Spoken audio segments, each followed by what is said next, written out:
இன்னைக்கான காணொலியில் நம்ம எதை பற்றி பார்க்க போகிறோம் அப்படின்னா, கொஞ்ச நாட்களுக்கு முன்னாடி உக்ரைனை ரஷ்யா பலிஸ்டிக் மிசைலை கொண்டு தாக்கியிருக்காங்க அப்படின்ற செய்தியை நம்மள நிறைய பேர் பார்த்துருப்போம். அந்த பலிஸ்டிக் ஏவுகணை RS-26 அப்படின்னு அமெரிக்கா அவங்களோட தரப்புலேருந்து ஒரு இன்ஃபர்மேஷனை கொடுத்துருப்பாங்க. ஆனால் அதுக்கடுத்து ரஷ்யன் அதிபரான புட்டின் அவர்கள் கிட்டத்தட்ட ஒரு 10 நிமிஷம் ஒரு வீடியோவை ரிலீஸ் பண்ணுறாரு. அந்த வீடியோவில் இந்த ஸ்ட்ரைக்கை பற்றின முக்கியமான டீட்டெயில்ஸையும் ஸ்ட்ரைக்குக்காண்டி நாங்கள் பயன்படுத்தின ஏவுகணை என்ன அப்படின்றதையும் தெளிவாக பேசியிருப்பார். அந்த வீடியோவை நம்ம பார்க்குறப்ப இந்த ஏவுகணை அப்படின்றது RS-26 கிடையாது. RS-26லேருந்து டிரைவ் பண்ணப்பட்ட ஒரெஷ்னிக் அப்படின்னு சொல்லக்கூடிய ஏவுகணை. இது ஒரு ஹைப்பர்சானிக் ஏவுகணை. இது வரைக்கும் ரஷ்யா கிட்ட இருந்த ரொம்ப அதிவேகமான ஹைப்பர்சானிக் ஏவுகணையான ஜர்கானை விட இது வேகமாக இருக்கும் அப்படின்னு சொல்லப்படுது.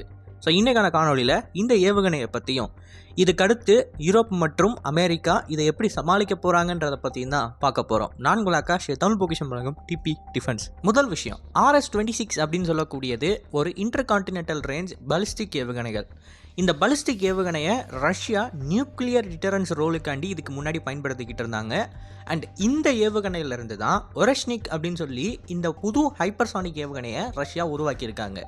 இதை நான் எப்படி உங்களுக்கு புரிய வைக்கணும் அப்படின்னா, நம்ம எப்படி அக்னி பிரைம் அப்படின்னு சொல்லி ஒரு ஏவுகணை எடுத்து அந்த ஏவுகணைக்கு மேலே ஒரு ஹைப்பர்சானிக் க்ரூஸ் மிசைலை வச்சு டெஸ்ட் பண்ணோமோ, அதே மாதிரி RS-26 அப்படின்னு சொல்லக்கூடிய ஒரு ஏவுகணையை எடுத்து அந்த ஏவுகணைக்கு மேலே ஒரு ஹைப்பர்சானிக் மிசைலை ரஷ்யா வச்சுருக்காங்க.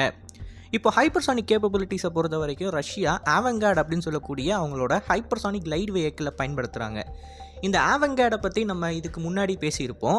ஹைப்பர்சானிக் கிளைட் வெஹிக்கிள் அப்படின்னு சொல்லக்கூடியது மாக் 18 மாக் 20 அப்படின்ற வேகத்தில் பயணிக்கக்கூடிய ஒரு பொருள். ஹைப்பர்சானிக் டெக்னாலஜிலேயே இருக்கிறதுலே ரொம்ப அட்வான்ஸ்டான டெக்னாலஜி என்னென்னா அது ஹைப்பர்சானிக் கிளைட் வெஹிக்கிள் தான். ஏன் இதை நம்ம இப்படி சொல்கிறோம்னா, காரணம் அதோட வேகம் மாக் 20.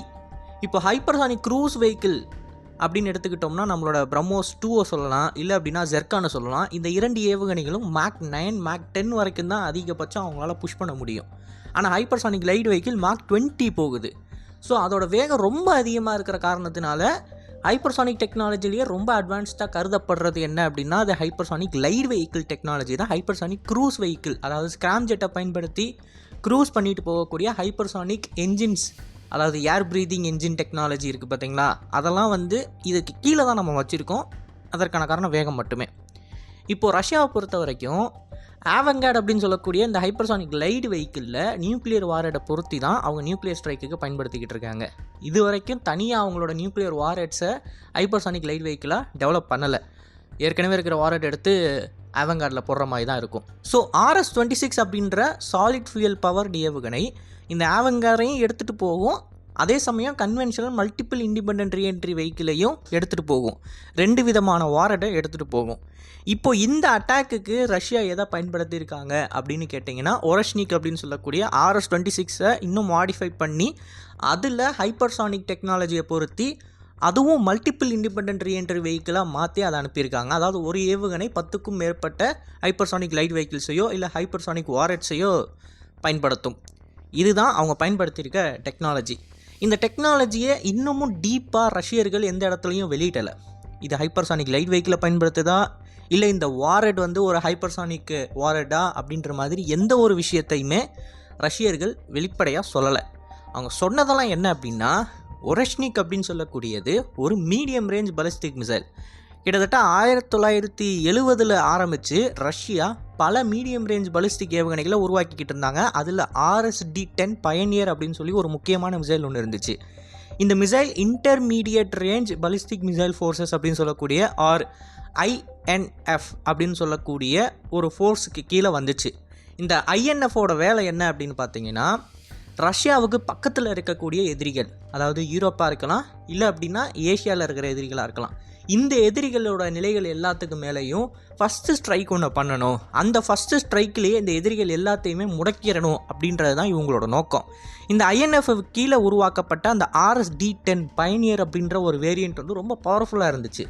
5000-6000 கிலோமீட்டரில் ஒரு multiple independent reentry vehicle plus அது ஒரு ட்ரக் லான்ச்டு மிசைலாக இருந்துச்சு. அதாவது ரோடு மூலமாகவே அந்த ஏவுகணையை லான்ச் பண்ண முடியும். ரஷ்யாவில் எங்கே வேணாலும் அந்த ஏவுகணையை நிறுத்தி வச்சு எங்கே வேணும்னாலும் அந்த ஏவுகணையை சடனாக லான்ச் பண்ண முடியும். இப்படிப்பட்ட ஒரு தொழில்நுட்பம் மேற்கு நாடுகளுக்கு ஒரு பயத்தை ஏற்படுத்துச்சு. ஏன்னா அமெரிக்கர்கள் நேட்டோவுக்கோ இல்லை யூரோப்போட சப்போர்ட்டுக்கோ வரதுக்கு முன்னாடி அங்கே யூரோப்புன்னு ஒன்றே இருக்காது இந்த தொழில்நுட்பத்தை பயன்படுத்தினாங்க அப்படின்னா. ஸோ இதனால் 1987 ஒரு ட்ரீட்டி ஒன்று போடப்பட்டுச்சு, அதுதான் ஐஎன்எஃப் ட்ரீட்டி. இந்த ஐஎன்எஃப் ட்ரீட்டி படி ரஷ்யா இந்த இன்டர்மீடியட் ரேஞ்ச் பாலிஸ்டிக் ஏவுகணைகள் எல்லாத்தையுமே தூக்கி குப்பையில் போட்டுருவாங்க. ஸோ அதுபடி RSD-10 பைனியர் அப்படின்னு சொல்லக்கூடிய இந்த ஏவுகணைகள் எல்லாமே ஸ்கிராப் பண்ணப்படுது. அண்ட் அது மட்டும் கிடையாது, அமெரிக்கர்களும் இந்த ட்ரீட்டிக்கு ஏற்ற மாதிரி அவங்களும் எந்த ஒரு மீடியம் ரேஞ்ச் பாலிஸ்டிக் ஏவுகணைகளையும் உருவாக்க மாட்டாங்க. பட் 2019 வருஷம் ஐஎன்எஃப் ட்ரீட்டிலிருந்து அமெரிக்கா அவங்களாவே வித்ட்ரா பண்ணுறாங்க. இந்த வித்ட்ராயலின் மூலமாக அமெரிக்கா அவங்களுக்கு தேவையான மீடியம் ரேஞ்ச் பாலிஸ்டிக் ஏவுகணைகளை மீடியம் ரேஞ்ச் ஹைப்பர்சானிக் நியூக்ளியர் ஏவுகணைகளை உருவாக்கிக்கும். ஸோ இந்த ஒரு வித்ட்ராயலுக்கு அப்புறமா ரஷ்யாவும் ஒரெட்ஸ்னிக் அப்படின்னு சொல்லக்கூடிய ஒரு புது விதமான இன்டர்மீடியட் ரேஞ்ச் பாலிஸ்டிக் ஏவுகணையை உருவாக்கணும் அப்படின்னு முயற்சி பண்ணிக்கிட்டு இருந்தாங்க. அந்த ஒரு முயற்சி தான் இப்போ அவங்களுக்கு முடிவடைஞ்சு அதை உக்ரைனில் சோதித்து பார்த்துருக்காங்க. ஸோ ஒரெட்ஸ்னிக் அப்படின்னு சொல்லக்கூடியது RS-26 ஒரு மாடிஃபைடு வேரியண்ட்டாக நம்ம எடுத்துக்கலாம். ஆனால் இந்த ஒரெட்ஸ்னிக்கில் எந்த மாதிரியான தொழில்நுட்பம் பயன்படுத்தப்படுது? ஏற்கனவே எக்ஸிஸ்டிங்காக இருக்கக்கூடிய ஆவங்கார்ட் மாதிரியான ஒரு கிளைட் வெஹிக்கிள் டெக்னாலஜியை பயன்படுத்தியிருக்காங்களா, இல்லை அப்படின்னா ஒரு புது விதமான ஹைப்பர்சானிக் மென்யூரபிள் வாரடை இவங்க புதுசாக உருவாக்கியிருக்காங்களா அப்படின்றது நமக்கு தெரியலை. ஆனால் தற்போதைக்கு கிடச்சிருக்கிற செய்திப்படி மார்க் 10 அப்படின்ற வேகத்தில் இந்த வாரட் பயணிச்சிருக்கு அப்படின்னு சொல்கிறாங்க. அதுவும் மல்டிபிள் இண்டிபெண்டன்ட் ரீஎன்ட்ரி வெஹிக்கிள் அப்படின்னு சொல்கிறாங்க. இந்த ரெண்டு விஷயத்தையும் வச்சு பார்க்குறப்ப இது ஆவங்கார்டாக இருக்க வாய்ப்புகள் ரொம்ப கம்மி. இது ஒரு புது விதமான ஹைப்பர்சானிக் தொழில்நுட்பத்தில் உருவான ஒரு வாரட் அப்படின்றது நமக்கு தெரியுது. ஏன் அப்படின்னா நம்மளோட ஆவங்கார்ட் ஹைப்பர்சானிக் கிளைட் வெஹிக்கிளை பயன்படுத்துகிறோம்னா ஒரு ஏவுகணைக்கு ஒன்றை மட்டும்தான் பயன்படுத்த முடியும். RS-26 ஒரே ஒரு ஆவங்கார்டு தான் இருக்கும். MIRV கேப்பபிளாக அது இருக்காது. இப்போது அப்படியே நம்ம ஆவங்கார்டை மல்டிப்புளாக வச்சாலும் ஆவங்கார்டோட ஸ்பீட் அப்படின்றது மார்க் 20, மார்க் 10 இல்லை.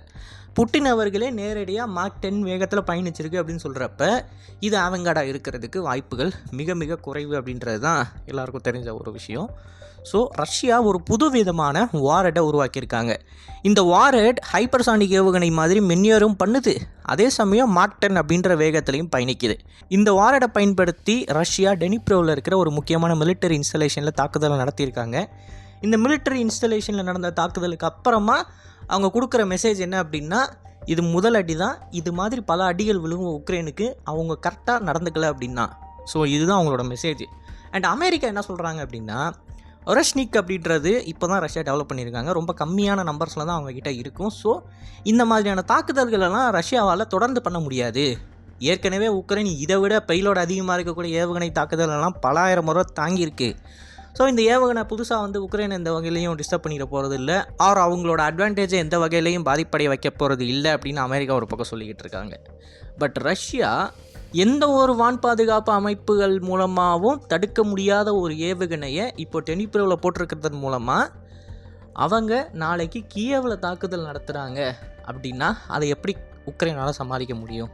ஈவந்தோ அது ஒரு 5-10 ஏவுகணையாக இருந்தாலும் அந்த 5-10 ஏவுகணைகள் நடத்தக்கூடிய பாதிப்பை எப்படி இவங்களால் தடுக்க முடியும் அப்படின்றது ஒரு மிகப்பெரிய கேள்விக்குறி தான். ஸோ இந்த காலையில் நான் சொன்ன செய்தியை பற்றி நீங்கள் என்ன நினைக்கிறீங்க?